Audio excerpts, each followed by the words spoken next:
ॐ भद्रं कर्णेभिः शृणुयाम देवाः भद्रं पश्येम यक्षभिर्यजत्राः स्थिरैरङ्गैस्तुष्टवागुंसस्तनूभिर्वशेम देवहितं यदायुः आनो भद्राः क्रतो यन्तो विश्वतो वदब्धाशो अपरिताशो उद्विदः देवानो यथा सद्मिदवृधे असन्नप्रायो रक्षितारो दिवि दिवि भद्रं कर्णेभिः शृणुयाम देवा भद्रं पश्येम यक्षभिर्यजत्राः स्थिरैरङ्गैस्तुष्टवागुंसस्तनूभिः वशेम देवहितं यदायुः। धर्म प्राण सत्संग प्रेमी सज्जनों, मुंडकोपनिषद का प्रथम मुंडक का द्वितीय खंड आरंभ हो रहा है। इस मुंडकोपनिषद में कुल 3 मुंडक हैं और प्रत्येक मुंडक में 2-2 खंड हैं। इस तरह 6 खंड हम लोगों को विमर्श करना है 6 खंडों का। तो ये द्वितीय मुंडक का, क्षमा करें, प्रथम मुंडक का द्वितीय खंड आरंभ हो रहा है। जब पूछा महाशाल शौनक जी ने अपने गुरु अंगिरा से कि कस्मिन् भगवो विज्ञाते सर्वमिदं विज्ञातम भवतीति, क्या है वह जिसको तत्व को जान लेने पे सब जाना हुआ हो जाता है। और आगे का से यह भी रहा होगा कि जिसको जाने बिना सब जाना अजाना हो जाता है, वह तत्व क्या है। इस तत्व का उत्तर देने के लिए उन्होंने पूरी विद्या की व्याख्या शुरू की कि दो प्रकार की विद्या होती है, अपरा विद्या और परा विद्या। अपरा विद्या और परा विद्या में दोनों का हल्का दिग्दर्शन करा के अभी दूसरे मुंडक में, क्षमा करें, इस दूसरे खंड में पृथक मुंडक के अपरा विद्या के बारे में थोड़ा विस्तार से बताते हैं। कहते हैं तदेत सत्यम मंत्रेषु कर्माणि कवयो नान्यम पश्यस्तानि त्रेतायां बहुधा संततानि तान्या शरथ नियतं सत्यकामा एषः वः पंथा सुकृतस्य लोके। तद एतत् सत्यम मंत्रेषु कर्माणि कवयो नान्यम अपश्यत हो जाएगा, नान अपश्यत एतानि त्रेतायां बहुधा संततानि। तत् माने वह, एतत् माने यह सत्य है कि कवयः माने बुद्धिमान ऋषियों ने जिन कर्मों को मंत्रेश वेद मंत्रों में अपश्यन देखा था, वे तीनों वेदों में बहुत प्रकार से संततान माने व्याप्त हैं।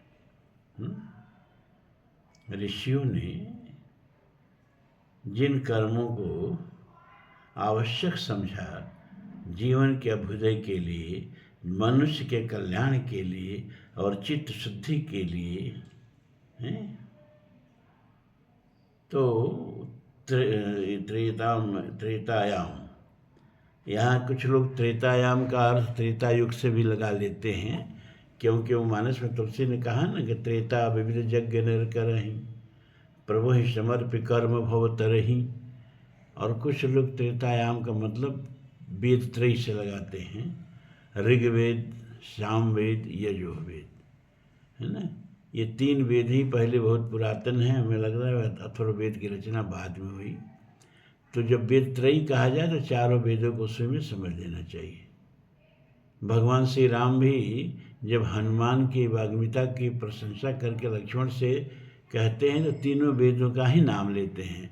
न ऋग्वेद विनीतस्य न यजुर्वेद धारिणम न साम वेद विदुषम शक्यम एवं प्रभाषितम। हे लक्ष्मण, जो ऋग्वेद, सामवेद और यजुर्वेद, इन तीनों वेदों का अच्छी तरह अभ्यास न कर लिया हो, आत्मसात न कर लिया हो, ऐसी वाणी बोल ही नहीं सकता। तो वहाँ भी 3 वेदों का ही नाम लेते हैं। यहाँ भी 3 वेदों की ही बात है, लेकिन चौथे वेद को इसी में अंतर्भुक्त समझना चाहिए। ठीक है। तो तदेव सत्यम मंत्रेषु कर्माणि कवयो नान्युपश्यस्तानि त्रेतायाम बहुधा संततानि। जिन सत्यों को कवियों ने मनुष्य के कल्याण के लिए, कवियों मतलब यहाँ ऋषियों से, वेद की ऋचाएँ सब काव्य ही तो हैं, कविता ही तो हैं।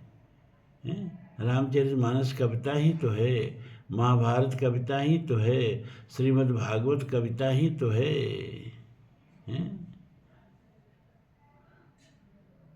तब कवि क्या होते थे? सत्य दृष्टा, तत्व दृष्टा, संत, महात्मा। इसीलिए भगवान श्री राम, भगवान श्री कृष्ण कवियों को कितना महत्व देते हैं कि किम कर्मेति कवियो अप्यत्र मोहिता। कवि भी मोहित हो जाते हैं। कितना ऊंचा दर्जा था कवियों का। कवि मनीषी प्रभु स्वयंभू, भगवान को भी कवि कहा गया। इधर ब्रह्मा को आदि कवि कहा गया। तेने ब्रह्म हृदय याद कवये मोहयंत यत सूर्य। और आजकल के भी कवि हैं। तो कवियों ने, मतलब हमारे ऋषियों ने मनुष्य के कल्याण के लिए जिन जिन कर्मों का आवश्यक समझा, उनको मंत्रों के माध्यम से समाज के सामने रख दिया। और ये जो कवियों के द्वारा स्थापित सत्य हैं, ऋषियों के द्वारा स्थापित मानव विकास के जो कर्मपुंज हैं, वह तीनों वेदों में बहुत विस्तार से कहे गए हैं। तान्याचरत नियतम सत्य कामा एष वह पंथा सुकृतस्य लोके। तान्याचरत नियतम सत्य कामा। तान माने उनको, नियतम माने नियम पूर्वक, आचरित माने अनुष्ठान करो। इस मनुष्य लोक में तुम्हारे लिए इससे शुभ कर्म के फल की प्राप्ति का दूसरा कोई मार्ग नहीं है। तान्याचरत, तो उसका आचरण करो। किसका? जो हमारे ऋषियों ने वेद मंत्रों में कर्म करने के लिए बताया है, उन कर्मों को करिए। सत्य कामा एवं पंथा सुकृतस्य लोके। और कैसे करिए? सत्य काम होके करिए, निष्ठा पूर्वक करिए। इसके अलावा इस श्लोक में सत्कर्म करने का, आत्मोन्नति करने का कोई दूसरा रास्ता नहीं है। इसका ये अर्थ हो गया।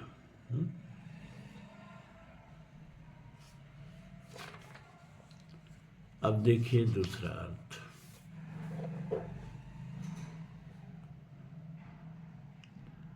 यदा लेलायते हर्षि समिद्धे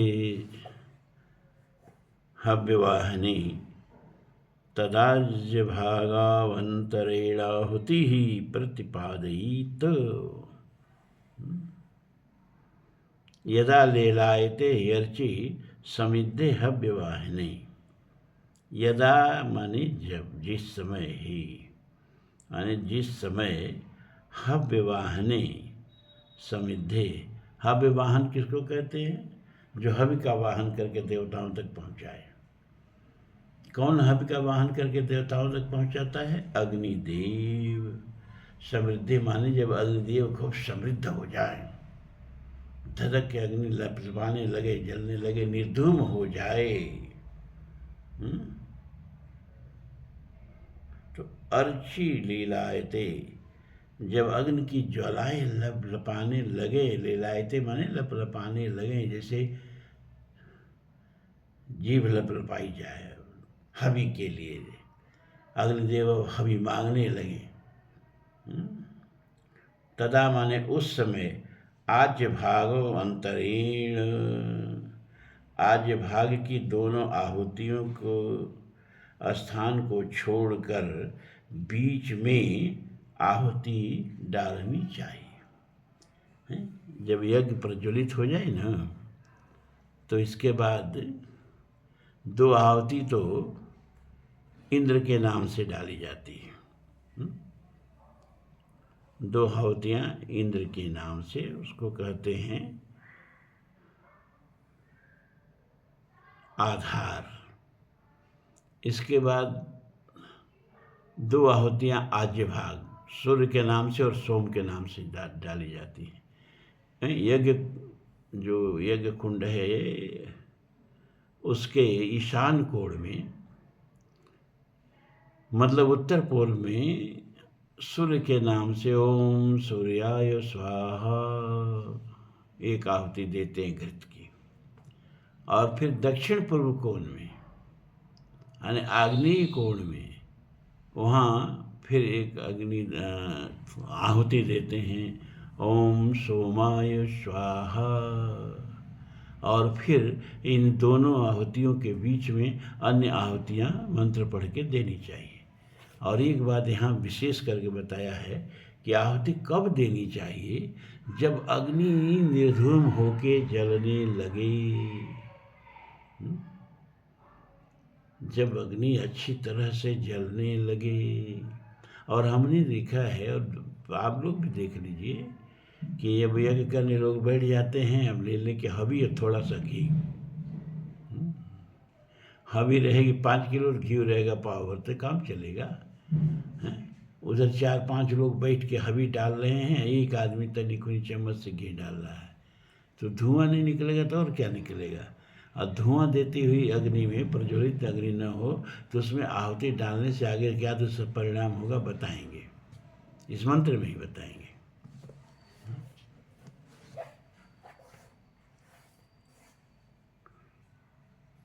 अस्या अग्निहोत्रम अदर्शम अपौर्णमासम आचातुर्मास्यम अनाग्रहणम अतिथिवर्जितम च आहुतम वैश्वदेवं विधिनां हुतं मासः सप्तां तस्य लोकान् हिनस्ति। अब एकदम चश्मा बदलना है, एकदम दिखाई नहीं दे रहा।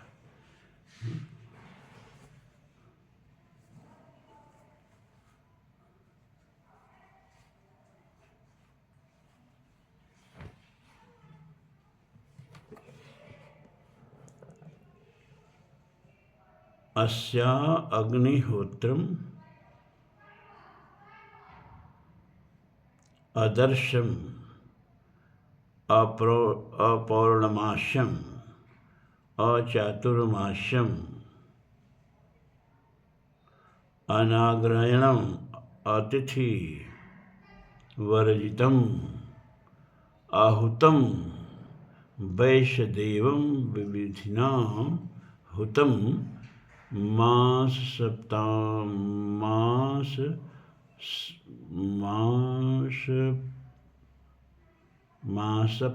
मास्तस्य लोकान् हिनस्ति। अस्याम, अस्य माने जिसका, अग्निहोत्र माने अग्निहोत्र माने अग्नि में आहुति देना, अग्निहोत्र कर्म उसी को कहते हैं।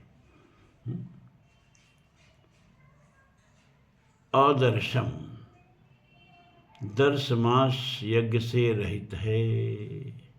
दर्श किसको कहते हैं? अमावस्या को। तो दर्श पौर्णमास यज्ञ, मतलब दर्श पौर्णमास आहुति देना गृहस्थ के लिए अनिवार्य बताया वेदों में। दर्श पौर्णमास का मतलब कि अमावस्या को और पूर्णिमा को। तो पहले लोग देखे, अभी भी वो परंपरा चली आ रही है ना, कि लोग पूर्णिमा को कथा कहाते हैं।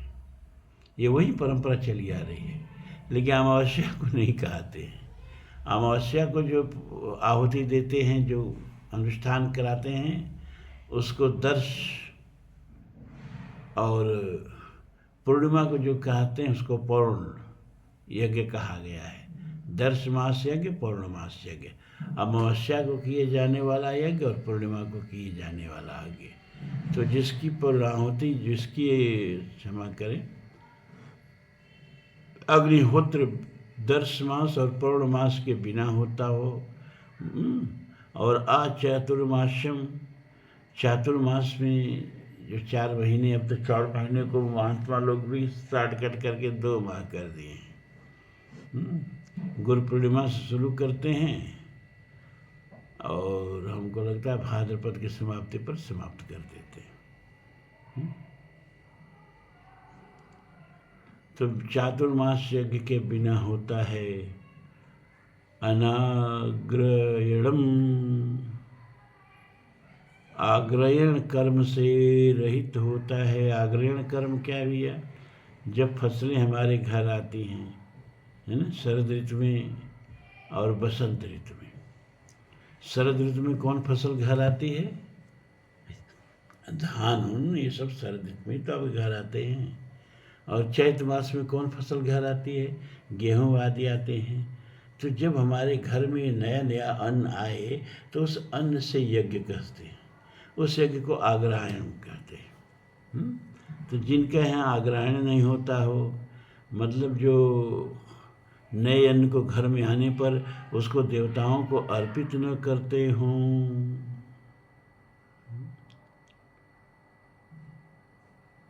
अतिथि वर्जितम, जिसके घर में अतिथियों का सत्कार नहीं होता हो, अहुतम, जिसमें समय पर आहुति नहीं दी जाती हो, अवैश्यदेवम, जो बलि वैश्यदेव नामक कर्म से रहित हैं। बलि वैश्यदेव का मतलब ये कि भाई अन्न जो है उस पर आप ही का अधिकार नहीं है। और भी जीव जंतु जो हैं वो आपके सहारे जीते हैं, उनके लिए भी कुछ भोजन निकाल देना, कुछ ग्रास निकाल देना, गौ ग्रास निकाल देना, कुत्ते के लिए ग्रास निकाल देना। मुझे याद है कि अपने बहन के लिए मैं अपने पिताजी के साथ घूम करके, तब इतना साधन नहीं था, साइकिल से ही घूमते थे हम लोग गांव बर की खोज में। तो एक गांव में गए और वो लड़का पसंद भी आ गया, युवक गए, हाँ ठीक है शादी कर ली जाएगी। तो खा पी के जब रात को सोए हम लोग, तो रात भर में एक भी कुत्ता नहीं भौंका। तो सुबह हमारे पिताजी उठे और लोगों से पूछे, भाई कुत्ता एक को नहीं भौंके, इस गांव में कुत्ते नहीं है क्या? तो लोगों ने कहा ना इस गांव में एक भी कुत्ता नहीं है। तो पिताजी ने हमसे कहा, धीरे से चलो यहाँ से उठो। अरे इस गांव में एक कुत्ता नहीं है, मतलब कवरा देते ही नहीं सब, बलि वैश्यदेव करते ही नहीं सब, जानवरों के लिए भोजन निकालते ही नहीं सब, पापा ही पकाते हैं, पापा ही खाते हैं, यहाँ कन्या नहीं देनी है। बलि वैश्यदेव। तो कुछ ग्रास से पहले गौ ग्रास निकाल दिया जाता था, कुछ कौवे के लिए, चिड़ियों चुरुंग के लिए निकाल दिया जाता था, कुत्तों के लिए निकाल दिया जाता था, और भगवान को भोग लगा के, भगवान को भोग लगाने के लिए ही भोजन बनाया जाए। तो पाकशाला ही यज्ञशाला है। भगवान ने क्या कहा गीता में,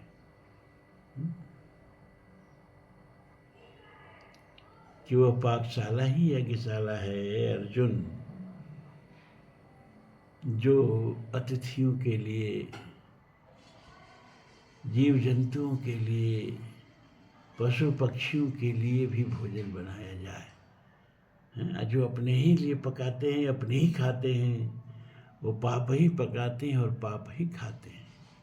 वेद में भी कहा, केवलाघि भवत केवलादि, जो अपने ही लिए सारे कर्मों का शुरुआत करते हैं, वो केवल पाप ही खाते हैं, वो पापी हैं केवल आगे भवत केवल आदि। जो अपने ही लिए हर कार्य आरंभ करते हैं, हर कार्य तो परमात्मा के लिए करो, परमात्मा के लिए आरंभ करो। तदर्थम कर्म कौन्तेय, तदर्थम माने उस परमात्मा के लिए कर्म करो। ब्रह्मण्याधाय कर्माणि संग त्यक्त्वा करोति लिम्पते स न पापेन पद्मपत्र इवाम्बसा। जो परमात्मा को ही आधार बना के परमात्मा के लिए परमात्मा के प्रीत्यर्थ कर्म करते हैं, वो कभी पाप में निमज्जित नहीं होते हैं। पद्मपत्र की तरह, जैसे पद्मपत्र कमल का पत्र हमेशा जल से ऊपर रहता है, ऐसे ही वह कर्मों के कलमश से ऊपर रहते हैं जो परमात्मा के लिए कर्म करते हैं। तो अवैश्य देवम, जो बलि वैश्य देव नाम के कर्म से रहित हैं, अविधिना हुतम, और जिसमें शास्त्र विधि की अवहेलना करके हवन किया जाता है, ऐसा अग्निहोत्र हैं, उस अग्निहोत्री के आप्त समान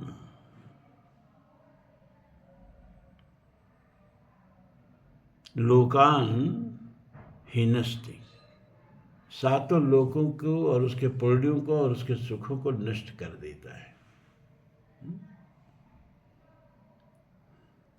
जो विधि से हवन नहीं करते, हमने देखा है अग्नि बुझ जाती है, उसी में हवी डालते रहते हैं, हवी डालते रहते हैं, फिर होता है भाई रुको रुको, तो उसके चारों तरफ घी जला के फिर कांटे से जलाते हैं सब, फिर थोड़ी सी अग्नि शुरुआत है तब तक फिर अग्नि हवी की वर्षा कर देते हैं। अरे भगवान, ये उसी तरह से जैसे किसी को मंदाग्नि हो, जठराग्नि मंद पड़ गई हो, भोजन पचता नहीं हो, और उसके पेट में भोजन डालते जाओ डालते जाओ, वैसे ही अग्निदेव बुझ चुके हैं, धूम निकल रही है, उसमें हवन किए जा रहे हैं, तो इसको अवधि हुतम मानो विधि पूर्वक हवन करना नहीं कहते हैं। और ऐसे हवन करने वालों का 7 लोकों का पुण्य नष्ट हो जाता है। कुछ कुछ तो भाष्यकार इसकी व्याख्या करते हैं कि उनके 7 पीढ़ियों का पुण्य नष्ट हो जाता है। लेकिन भाई पाप हम करें, हमारी 7 पीढ़ी क्यों नष्ट हो? कौन काहु सुख दुख कर दाता, निजकृत कर्म भोग सब भराता। जब सबको अपने अपने कर्मों का फल ही भोगना होता है, तो हमारे कर्म के फल हमारे 3 पीढ़ी पहले 3 पीढ़ी बाद के लोग क्यों भोगेंगे? ये अर्थ मुझे रुचता नहीं है। तो यही अर्थ ठीक है कि अविधुतम, विधिपूर्वक हवन न करने वालों का 7 लोक नष्ट कर दीजिए। 7 लोक मतलब भूलोक के सारे सुख नष्ट कर दीजिए। भुव स्वः मह जनः तपः सत्यम, ये 7 लोक हो गए ना। भू भुव स्वः मह जनः तपः सत्यम। इन लोकों में जो भी सद्गति, जो भी सुख है, उसको ये अविधिहुतम करने वालों को प्राप्त नहीं होता है।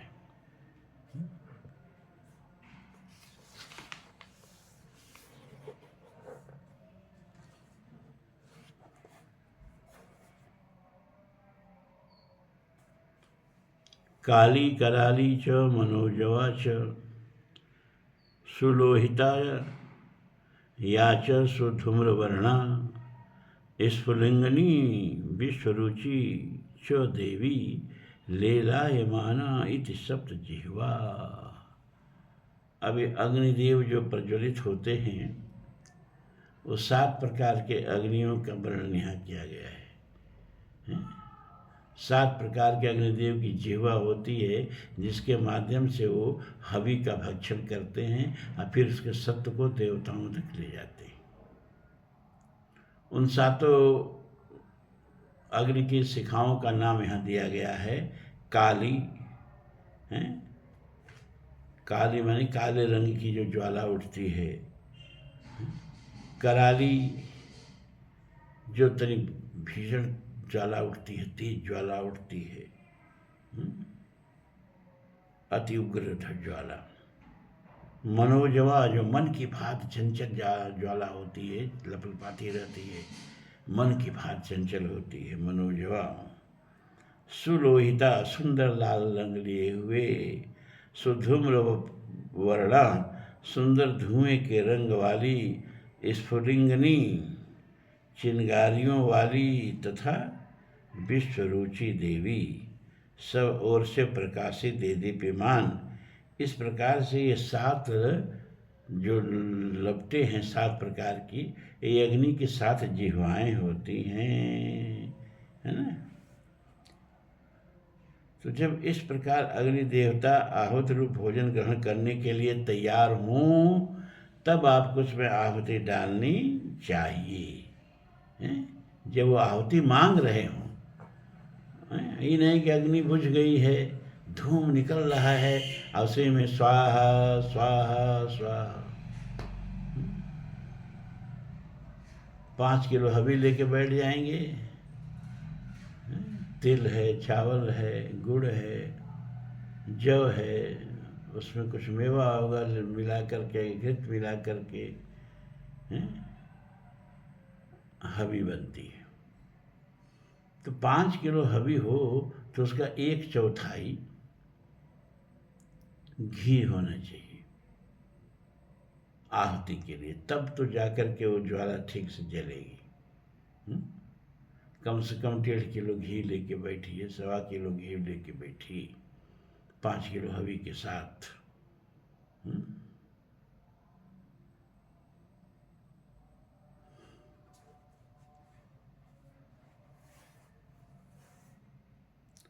एतेषु यश्चरते भ्राजमानेषु यथा कालं चाहुतयो ह्यादिदायन् तं नयन्तेताः सूर्यस्य रश्मयोः यत्र देवानां पतिरेकोऽधिवासः। य माने जो, च माने य, च माने जो कोई भी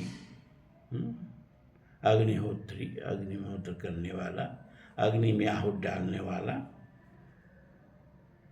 एतेषु भाजमानेषु, इन दिव्यमान ज्वालाओं में, यथा कालम ठीक समय पर, चरते माने अग्निहोत्र करता है, तम उस अग्निहोत्री को ही यानी निश्चय ही आददायन अपने साथ लेकर, एता माने ये, आहुते माने आहुतियाँ, सूर्यस्य सूर्य की, रश्मयः किरणें बनकर, नयंती वहाँ पहुँचा देती हैं, यत्र माने जहाँ, देवा नाम माने देवताओं का एकमात्र पति स्वामी इंद्र अधिवास माने निवास करते हैं। कह रहे हैं कि जो इस नियम से, सब नियम बता दिया, कैसे आहुति करें, अग्नि जब प्रज्वलित हो तभी आहुति करें, हैं। पहले 2 आहुतियाँ बिना स्वर किए इंद्र को डालें, फिर 2 आहुतियाँ अग्नि और सोम को डालें, हैं, ईशान कोण पर और आग्नेय कोण पर, और इसके बाद प्रज्वलित है अग्नि में, जब 7 तरह के अग्नि जो हैं, अग्नि की ज्वालाएं 7 तरह की निकल रही हों, तो उस प्रज्वलित अग्नि में हवि डालें, और घृत हमेशा डालते रहें ताकि अग्नि बुझे नहीं, अग्नि प्रज्वलित रहे। जितना भी हवि डालो सब हवि जला करके, और अग्नि धूम वाली न हो, धुएं वाली न हो। जो इस प्रकार अग्निहोत्र करते हैं तो सूर्य की रश्मियाँ ऐसे अग्निहोता को कहाँ ले जाके पहुँचा देती हैं? देवताओं के लोक में, जहाँ इंद्र निवास करते हैं, उस स्वर्गलोक में, स्वर्गलोक के अधिपति इंद्र के पास पहुँचा देती हैं।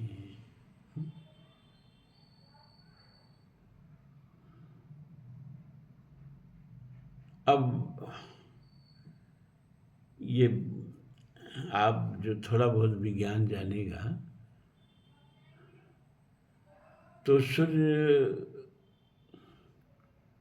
के बारे में जो जानेगा वो कहेगा इस सूर्यलोक में कैसे भाई कोई जाएगा, वहाँ कैसे देवता रहते हैं, वहाँ तो बड़ा उच्च।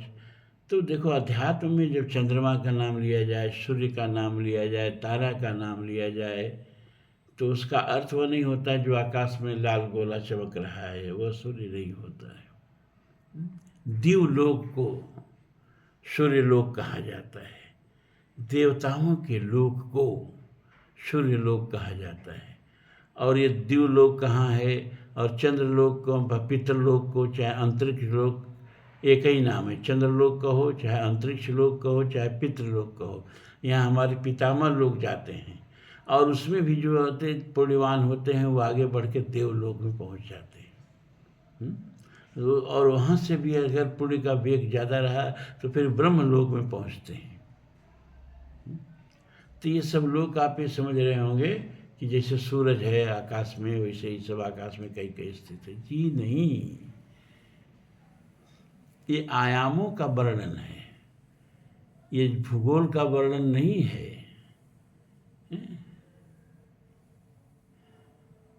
ये स्थूल ब्रह्मांड में आपको सूर्यलोक मिलेगा, यानी दिवलोक यानी देवलोक।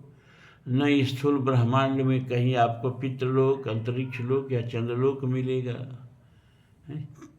न ब्रह्मलोक मिलेगा, है। भूलोक तो ये समूचा ब्रह्मांड है, स्थूल ब्रह्मांड। लेकिन भूलोक, स्वलोक, महलोक, जनहलोक, तपहलोक, सत्यम, ये सारे लोग जो हैं ये विज्ञान के पहुँच से और उसके यंत्रों के पकड़ से बहुत बाहर है, और वहाँ पहुँचना उचना नहीं है। यही 7 आयाम हैं। एक आयाम, जिस आयाम में हम हैं उस आयाम को जानते हैं, और यही इसी जगह अंतरिक्ष लोक है, इसी जगह दिवलोक है, सब यही है। एक आयाम में हम, इसलिए इस आयाम को जानते हैं, और आयाम यहीं पर हैं, हम उनको नहीं जानते हैं।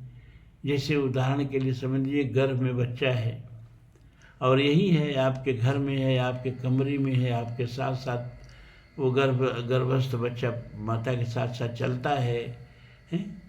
हम गर्भस्थ बच्चे को जानते हैं, लेकिन गर्भस्थ बच्चा जो है किस इस लोक के बारे में और अपने संभावित माता पिता के बारे में, अपने होने वाले परिवार के बारे में नहीं जानता है।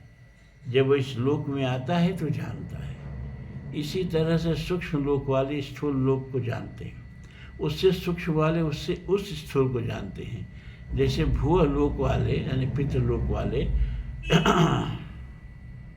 ये भूलोक को यानी जितनी स्थूल पदार्थ से बना लोक है सबको जानते हैं, लेकिन पदार्थ जगत वाले लोग उनके बारे में नहीं जानते हैं। और स्वलोक वाले जो हैं वो भूलोक के बारे में जानते हैं, भूलोक के बारे में जानते हैं, लेकिन इन लोगों के रहने वाले ऊपर के लोगों को नहीं जानते। इसी क्रम से समझ लीजिए, हैं। सत्यम लोक में रहने वाले सारे लोगों के बारे में जानते हैं, सारे लोगों के को प्रत्यक्ष देखते हैं। जाने 3 काल निज ज्ञाना, करतल गत या मलक समाना। लेकिन ये नीचे के लोग अपने ऊपर के लोगों को नहीं जानते हैं। तो सूर्य लोक में यज्ञ की रश्मियां ले जाती हैं जीव को।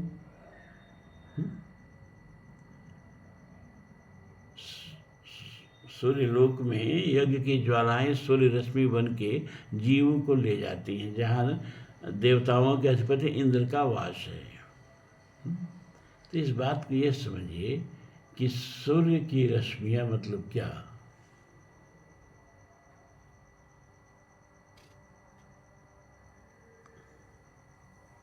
मतलब व्यक्ति का किया हुआ कर्म की ऊर्जा व्यक्ति को इन ऊपर के लोकों में ले जाती है। तो ये आज 5 मंत्र पूरे हुए, और फिर इस तरह आगे और उसका अनुशीलन चलेगा। ओम पूर्णमदः पूर्णमिदं पूर्णात् पूर्णमुदच्यते पूर्णस्य पूर्णमादाय पूर्णमेवावशिष्यते। सर्वे भवन्तु सुखिनः, सर्वे सन्तु निरामयाः, सर्वे भद्राणि पश्यन्तु मा कश्चित् दुःखभाग् भवेत्। असतो मा सद्गमय तमसो मा ज्योतिर्गमय मृत्योर्मा अमृतं गमय। ओम शांति शांति शांति। ओम।